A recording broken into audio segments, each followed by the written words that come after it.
Alright, this is going to be a little tutorial for the guys who want to swap from the K-Tune converter over to our S2K converter. So if you've bought a harness within the past couple years, you have something that looks like this.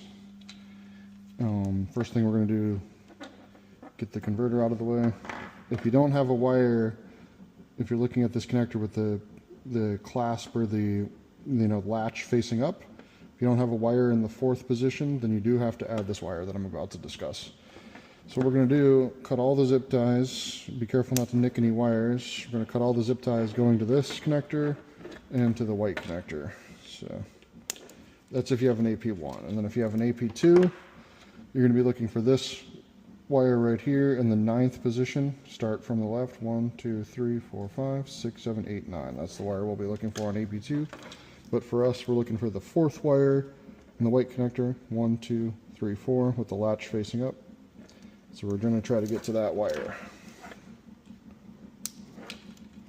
So again, just going to get all the zip ties out of the way. Being careful not to nick the wires. And we've got to cut this zip tie to get to these splices.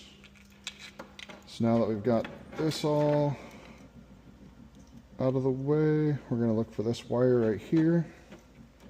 Again, the one that's going to the 4th position on the white connector. Right there. And it goes to this splice. So what I'm going to do, I'm going to cut it as far as I can towards the splice.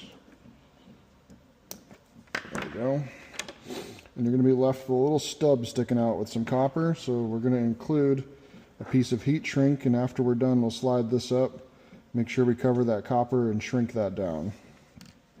You can also use tape or whatever, just make sure that that's covered. So now we have this wire that we just cut. We're going to need to have our wire strippers, strip about 3/8 of an inch. And we're going to include this with the kit. It has a pin on one end and a Wago connector on the other.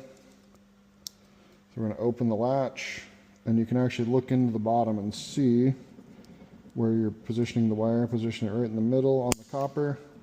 Close that latch, make sure it's in there. And then we are going to pin this into our 10-pin connector here. And it goes into this top one. So there's a little rib or latch on this terminal as well. That has to face up. We're going to push it in. And it clicks. Tug on it a little bit, make sure it's in there. And that's it. The only thing we have left to do is slide our heat shrink up over, make sure that cut off piece of copper is covered, shrink that down, and we'll pinch it with pliers like I have here on the end to make it look like the rest of them, make it all sealed up. And then we just have to put our zip ties back on the harness, clean it all up.